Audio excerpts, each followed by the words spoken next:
अस्सलाम वालेकुम नाज़रीन, मैं हूं जुल्करनैन हैदर। आप देख रहे हैं ZH न्यूज़। नाज़रीन, ऑडियो का मौसम बदला नहीं है बल्कि जारी और सारी है। ऑडियोज़ आए रोज़ नई से नई आ रही हैं। कौन क्या किससे मामलात कर रहा है, उन ऑडियो का सिलसिला जारी है। उस हवाले से आपको ऑडियो भी सुनवाते हैं। और ऑडियो जनाब साबिक चीफ जस्टिस के बेटे की है और जो टिकट होल्डर से बात कर रहे हैं वो मुकम्मल तफसीलात आपको बताते हैं। फिर इसके साथ साथ मिड नाइट ऑपरेशन जो है वो मुकम्मल तौर पर नाकाम हुआ है। चौधरी परवेज इलाही की गिरफ्तारी अमल में नहीं आ सकी। कौन गिरफ्तार करना चाहता है और इस ऑपरेशन की वजह क्या है, जब अदालत ने बुरी जमानत में तोसी दी थी, उस हवाले से आपको बताते हैं। और साथ ही साथ ये फैसला अब हो चुका है कि इलेक्शन कब होंगे। तारीख जो है वो तय पा गई है। अब मशावरत की जा रही है। इन सब बातों की आपको तफसील बताता हूँ। तो सबसे पहले नाजरीन आपको लिए चलते हैं हम ऑडियो की तरफ। ऑडियो आप सुने और अंदाज़ा लगाएं कि ये क्या हो रहा है और ऑडियो क्यों रिकॉर्ड की जा रही हैं और क्यों लीक की जा रही हैं। और फिर कौन कौन से हुकूमती रहनुमा जो हैं, जिसमें वज़ीर दाखिला की अगर मैं बात करूं, इसी तरह मरियम औरंगज़ेब की बात करूं, कि वो निशाना बना रहे हैं। इसका मतलब ये है कि ये पूरी मिली भगत के तहत ये सारा कुछ हो रहा है। अभी आपको ऑडियो सुनवाते हैं।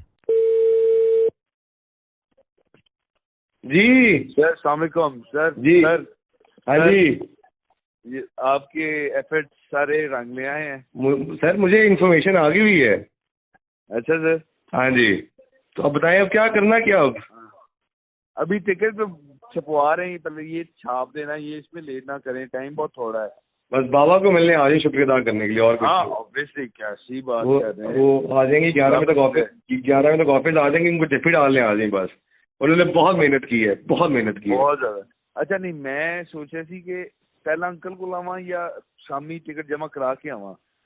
वो मर्जी है तेरी वो देख, लेकिन उनको आज की देर में मिल जरूर ली बाबा को बस। हाँ ऑब्वियसली आज सीधा इमरान को लाना है। बस ठीक है। हाँ इंशाल्लाह। टिकट 12 बजे टाइम खत्म हो जाना है। टिकट छपवाएं, तस्वीर भेजें करें और फिर वो करके आए फिर दफ्तर है। ठीक है, आ जाए। Okay okay. व्हाट्सएप देखो। हाँ ये बुजर ने भेजी तुम्हें? यार मैं भी कुछ चीज हूँ। नहीं ये बुजर ने भेजी, तुम्हें डायरेक्ट आई है। मुझे डायरेक्ट भी आ सकती है, जरूरी तो नहीं अबूजर ही भेजा है चीज। मैं इसके ऊपर से आऊँ? आना तो आ जाओ, वैसे तो मुझे उसे ही नहीं भेजी है। अच्छा तो काम किसने करवाया? पैचेस के प्योर तो नहीं करवाया? बस गुड हो गया। तो क्या सीन है? कर ले दो बात ना। ओके क्या मतलब बात कर लेता हूँ, डन डिसाइडेड था। हेलो करके बात कर लूँ कि भेजो सामान मुझे। बेसमान भेजो नहीं, एक 20 से नीचे ना लेना तो मैं तुम्हारी टांगे तोड़ दूंगा। यार तुम फिर फोन पे छुट्टियां बातें कर रहे हो कि भाई यार उजैर, मतलब कि मेरे तो कोई इतना इशू कोई नहीं है। एक 20 से नीचे ना लेना उससे। ओके मैं बता रहा हूँ, मैं मजाक नहीं कर रहा, ये बहुत बड़ी चीज है उजैर। नजम जबान हुई हुई है ना, मैं कुछ चूतिया तो नहीं होती जबान। तुम चूतिया हो जाओ तो मेरे लिए चूतिया हो जाओ, तुम चूतिया होगे, वरना मैं तुमसे बात नहीं करूंगा। चलो ओके बताता हूँ। मैं बड़ा डायरेक्ट हो जाऊंगा और तो कुछ नहीं कर सकता मैं। कह दो वो ज्यादा बेहतर है। वो उसने वो दफ्तर आ रहा है मेरे पास जमा करवा के। ओके तुमने आना, तुम भी आ जाओ। ओके चलो बाय। जी, ऑडियो तो आपने सुन ली। अब आपने देख लिया कि ऑडियो में क्या कहा जा रहा है। जो साबिक चीफ जस्टिस के बेटे हैं नजम साकिब, और जो अबूजर हैं पीटीआई के टिकट होल्डर, और टिकट कैसे लिया गया, और 1-20 की बात की जा रही है। 1-20 क्या है, क्या टिकट के बाद पैसे लिए गए हैं, ये वो सारी जो मालूमात हैं वो इस ऑडियो में दी गई हैं। अब नाज़रीन अगली खबर की तरफ चलते हैं कि अरशद शरीफ कत्ल केस का ट्रायल शुरू हो चुका है। इस्लामाबाद पुलिस की जानिब से इंटरम जो चलान है वो जमा करा दिया गया है, और अरशद शरीफ की अहलिया और एक और हैं, और उनको गवाह के तौर पे भी बुलाया गया है। उसमें नाम भी लिखे गए हैं इंटरम चलान में। और इंटरम चलान में जो अहम बात सामने आई है वो हैरान कुन है कि मुल्ज़मान खुर्रम और वकार, इसके साथ साथ वो पुलिस मुलाजमीन जिन्होंने फायरिंग की थी, जिसके नतीजे में अरशद शरीफ शहीद हुए थे, और वो शख्स जिसने कहा था कि उनकी गाड़ी चोरी होगी, और पुलिस का ये दावा था, कीनिया पुलिस का, कि उन्होंने इस कॉल के ऊपर जो है उस गाड़ी को ट्रेस करने की कोशिश की और फिर ये फायरिंग का वाक़या पेश आया। उन तक स्पेशल JIT जो हमारी कीनिया गई थी उन तक रसाई भी नहीं दी गई है। ये सबसे बड़ी अहम बात है कि फिर तफ्तीश क्या होगी जब मुल्ज़मान तक रसाई ही नहीं दी जा सकी। कीनिया की हुकूमत ने वाज़ेह तौर पे हुकूमत पाकिस्तान से ताउन करने से इनकार कर दिया। उन्होंने कहा जो हम कह चुके हैं वही है, इसके अलावा और कुछ भी नहीं है।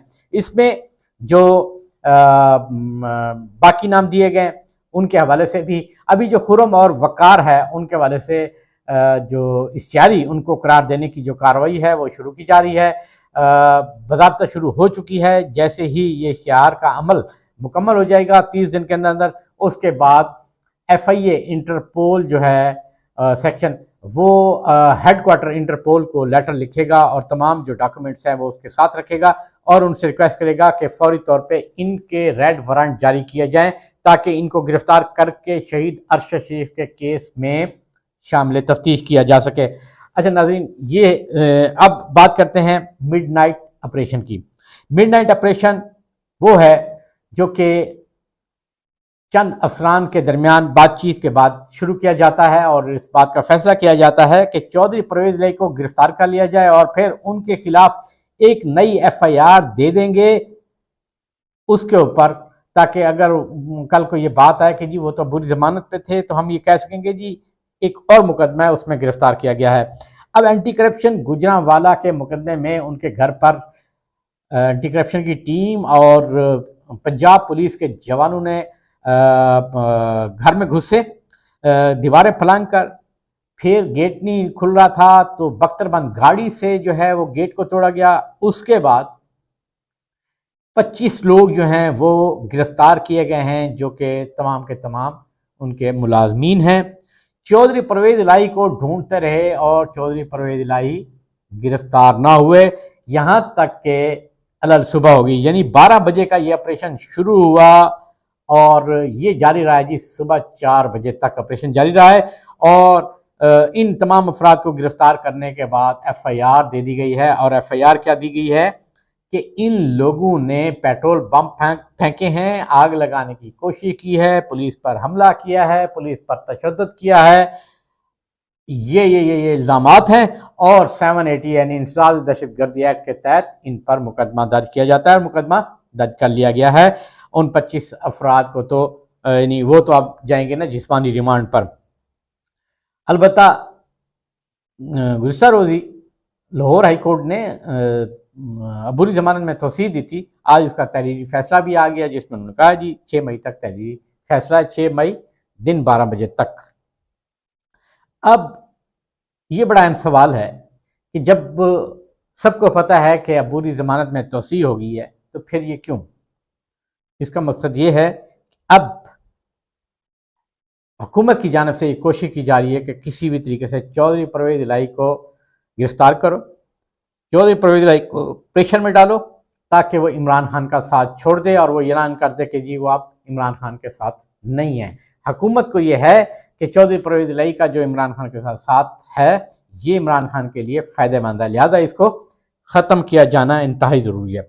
नाज़रीन, अब आते हैं आखिरी टॉपिक की तरफ जिसमें जो मुज़ाकरात का सिलसिला है वो 2 रोज़ जारी रहा और उसके बाद ये खबरें पहुंची हैं कि सितंबर या फिर अगस्त ये डेट, ये मंथ जो है ये तय पा जाएगा आम इंतखाबात के लिए। और दोनों की तरफ से जो मुशावरती अमला था वो मुकम्मल हुआ है और अब अपने अपने कैदीन को तमाम जो बातें हैं मुज़ाकरात की वो भिजवा दी गई हैं और उनसे सलाह मशवरा किया जा रहा है कि फ़ाइनल वो अप्रूवल दें तो फिर बाकायदा डेट अनाउंस की जाए। और उसका तरीकाकार ये होगा कि तहरीरी तौर पर मुआहदा तय पाएगा और उसके बाद अनाउंसमेंट की जाएगी कि इलेक्शन कब होंगे। और क्योंकि हुकूमत ने कहा है जी कि हमने बजट पेश करना है तो लिहाजा जुलाई में जो है नहीं की इलेक्शन नहीं कराए जा सकते, तो PTI की जानिब से ये भी मशवरा दिया गया कि आप मई के आखिर तक बजट जो है वो पास करा लें, मई के शुरू में आप जो है उसको पेश कर दें। तो बजट पास कराने के फौरी बाद जो है आप इलेक्शन की तरफ चले जाएं। तो इलेक्शन जो है मुतवक्के तौर पे जो हमें ज़राए से मालूमात मिली है कि अगस्त का महीना तय पा जाएगा। हुकूमत सितंबर तक आ चुकी है कि सितंबर हो, तो ये दोनों तरफ से जो मुशावरती अमल है वो मुकम्मल हो चुका है। नाज़रीन, ये थी आज की ताज़ा तरीन। इंशाअल्लाह नई खबरों के साथ फिर हाज़िर होऊंगा, तब तक के लिए अल्लाह हाफ़िज़।